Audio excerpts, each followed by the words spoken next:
Baik, bismillahirrahmanirrahim. Assalamualaikum warahmatullahi wabarakatuh. Alhamdulillahirabbil alamin wa bihi nasta'in wa ala umuri dunya waddin.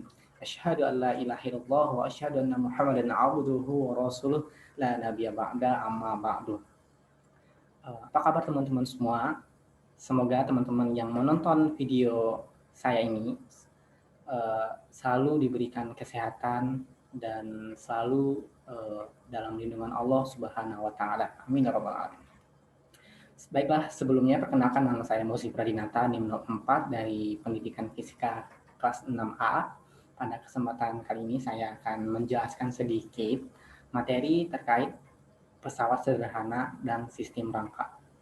Nah, sebelum itu, izinkan saya menyampaikan kompetensi inti. Pertama, memahami pengetahuan berupa faktual, konseptual, dan prosedural berdasarkan rasa ingin tahu siswa tentang ilmu pengetahuan, teknologi, seni, budaya yang terkait fenomena dan kejadian yang tampak oleh mata kita. Selanjutnya mengolah, menyaji, dan menalar dalam ranah konkret, yakni menggunakan, mengurai, merangkai, memodifikasi, dan membuat, serta ranah abstrak, yakni menulis, membaca, menghitung, dan menggambar, serta mengarang, sesuai dengan yang dipelajari di sekolah dan sumber lain yang terkait, yang sama dalam sudut pandang atau teorinya. Nah, selanjutnya ada kompetensi dasar. Apa aja? Yang pertama, mendeskripsikan kegunaan pesawat sederhana dalam kehidupan sehari-hari dan hubungannya dengan kerja otot pada struktur rangka manusia. Yang kedua, yakni melakukan penyelidikan tentang keuntungan mekanik pada pesawat sederhana. Nah, di sini ada indikator pencapaian peserta didik. Peserta didik dapat menjelaskan pesawat sederhana dan hubungannya dengan kerja otot pada struktur rangka manusia serta melakukan penyelidikan tentang keuntungan mekanik pada pesawat sederhana. Nah, setelah indikator ada tujuan pembelajaran. Apa sih tujuan pembelajaran dari pesawat sederhana ini? Ada tiga. Yang pertama, peserta didik dapat menunjukkan beberapa contoh pesawat sederhana yang sering kita jumpai dalam kehidupan kita sehari-hari. Contohnya ada pengukit, ada katrol, bidang miring, dan roda gigi. Nah, yang ketiga yaitu peserta didik dapat menyelesaikan masalah kuantitatif sederhana atau soal-soal yang sederhana yang berhubungan dengan pesawat sederhana. Nah, yang ketiga, peserta didik dapat mendeskripsikan pesawat sederhana dan hubungannya dengan kerja otot pada struktur rangka manusia. Nah, oke teman-teman, langsung saja kita masuk ke materi kita, yaitu pengertian pesawat sederhana. Apa sih itu pesawat sederhana? Pesawat sederhana adalah peralatan yang sederhana yang sering kita jumpai dalam kehidupan kita sehari-hari guna untuk memudahkan pekerjaan kita. Gitu. Nah, dalam mempelajari pesawat sederhana ini, kita akan mengenal beberapa istilah, yakni yang pertama ada yang namanya titik tumpu. Nah, apa sih titik tumpu? Titik tumpu adalah titik yang menjadi tumpuan beban dan sifatnya itu selalu tetap. Ingat ya. Yang kedua ada titik beban. Nah, titik beban yaitu tempat melekatnya beban atau tempat letaknya beban.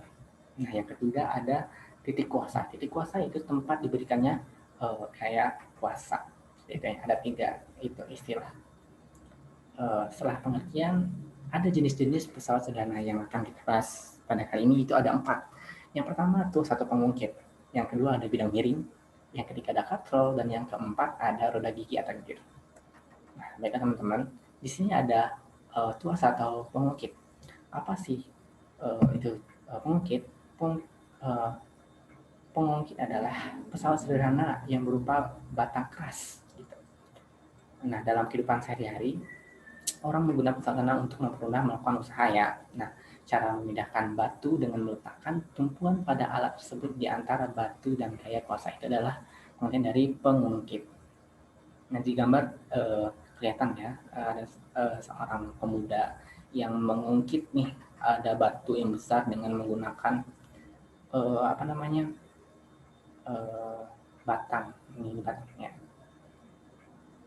Nah, di sini ada contoh-contoh tuas atau mengungkit yang sering kita jumpai dalam kehidupan kita sehari-hari.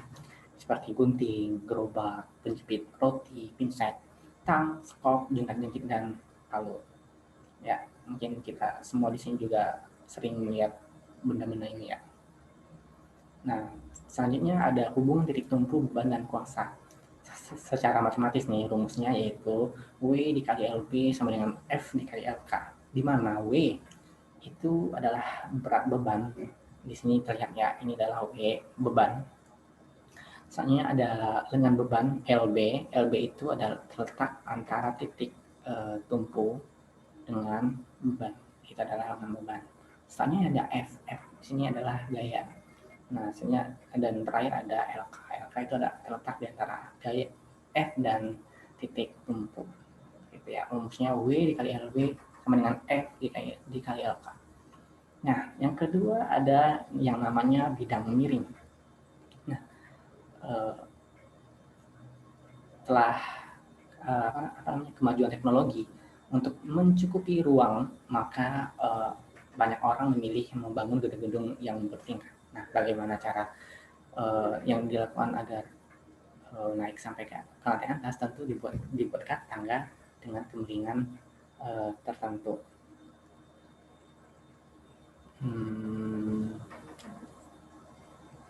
Tentu ya. Secara matematis ini rumusnya ya, rumus dari bidang miring, yaitu W dikali H sama dengan F dikali S. Nah, W beban. Di sini ya terlihat beban. Ini beban. H tinggi. Tinggi ini ya H ya, tingginya. Misalnya ada F. Itu gaya ya yang diberikan oleh Bapak ini. Selanjutnya ada S, itu panjang bidang. Panjang bidang miring. Itu ini S ya, dari beban ini sampai ke atas ini adalah S. W dikali H sama dengan F dikali S. Nah, di sini adalah contoh benda atau alat yang menggunakan prinsip bidang miring. Ada papan miring, ada gergaji, ada kapak, ada skrup juga, ada permainan bidang miring yang sering kita mainin waktu kecil, dan juga ada jalan di pegunungan. Seperti itu ya. Nah, yang ketiga ada katrol. Apa sih itu katrol? Katrol merupakan pesawat sederhana berupa roda yang sekelilingnya itu dilalui oleh tali atau ranting. Roda tersebut berputar pada sumbu yang dipasang pada sebuah kereta. Nah, berdasarkan tempat kedudukannya itu, katrol dapat digolongkan jadi 3. Yang pertama ada katrol tetap, katrol gerak, dan katrol ganda. Yang pertama ada katrol tetap. Katrol tetap prinsip kerjanya itu yaitu titik tumpu terletak di antara titik beban dan titik kuasa. Ini titik tumpu ya, terletak di antara titik beban dan titik kuasa. Nah, ini titik beban berarti dari B0 dengan beban ya B0 ya OB itu sama dengan kuasa yaitu OA, sehingga keuntungan mekaniknya itu LK bagi LB sama dengan 1. Berarti ya tidak didapat keuntungan mekanik, tapi didapat keuntungan arahnya saja. Nah, selanjutnya ada katrol bergerak. Katrol bergerak adalah katrol yang bergerak bebas saat katrol dipakai. Nah, prinsip kerjanya yaitu titik bebannya itu terletak di antara titik tumpu dan titik kuasa. Nah, pada katrol bergerak ini, lengan bebannya itu BT ya, terlihat tuh, sama dengan setengah lengan kuasa AB di sini, sehingga keuntungan ini menjadi sama dengan 2. Berarti untuk mengangkat cukup menggunakan gaya setengah dari beban itu. Itu adalah keuntungan mekanik. Selanjutnya ada katrol ganda. Nah, untuk memperoleh semakin banyak keuntungan mekanik, beberapa katrol tetap digabung dengan katrol yang bergerak yang disebut dengan katrol ganda. Nah, keuntungan mekanik katrol ganda ini dapat ditentukan dengan menghitung banyaknya tali yang terdapat pada katrol bergerak. Nah, selanjutnya ada roda gigi atau gear. Gear adalah sepasang atau lebih roda bergigi yang saling berhubungan yang berfungsi meneruskan gaya dan gerakan. Contoh yang sering kita lihat atau sering kita gunakan itu adalah sepeda. Sepeda ini menggunakan prinsip roda atau gear, gigi atau gear ya. Selanjutnya di sini ada pesawat sederhana dalam rangka manusia, tubuh kita ini juga bekerja berbagai prinsip pesawat sederhana. Otot-otot di leher kita ini bekerja ketika kita sedang mendongakkan kepala. Jika dianalogikan dengan pesawat sederhana nih, maka leher merupakan titik tumpu, dagu merupakan posisi beban, dan kepala merupakan gaya atau selanjutnya, tahukah kalian, teman-teman, ketika kita mengangkat beban dengan lengan tangan bagian bawah terangkat, pada prinsipnya merupakan kerja pesawat sederhana juga, yaitu sistem pengungkit. Bisa dilihat ya di gambar ini, dari kita di titik beban, titik kuasanya ini, dan titik tumpu ada di siku, seperti itu. Nah, selanjutnya kita masuk ke contoh soal. Contoh soal pertama nih, Harry dan Nada bermain jungkat-jungkit yang jaraknya di mana jarak antara Harry dan titik tumpu adalah 30 cm. Jarak jika massa Harry dan Nada berturut-turut adalah 20 kg dan 25 kg, berarti Harry 20 kg dan Nada 25 kg, maka tentukan jarak nada dari titik tumpu agar jungkat-jungkit tersebut seimbang. Nah, langsung saja pembahasan ya. Nah, diketahui dari soal, yaitu lengan, berarti jarak hari ini dari titik tumpu, yaitu 30 cm. Nah, massa hari yaitu diketahui 20 kg, dan massa nada diketahui 25 kg. Yang ditanya adalah jarak nada dari ke titik tumpu agar jungkat-jungkit tersebut seimbang. Di sini atau kita simbolkan dengan LN. Nah, penyelesaiannya bisa kita lihat ya, kita menggunakan rumus WH dikali LH sama dengan WN dikali LN, di mana W itu rumusnya adalah massa dikali gravitasi. Berarti kita pakai WH berarti masanya Harry dikali LH itu adalah ini tadi ya, lengan beban dari jarak Harry ke titik tumpu, yaitu 30 cm, sama dengan masanya nada 25 kg dikali gravitasi 10 dikali LN yang kita cari.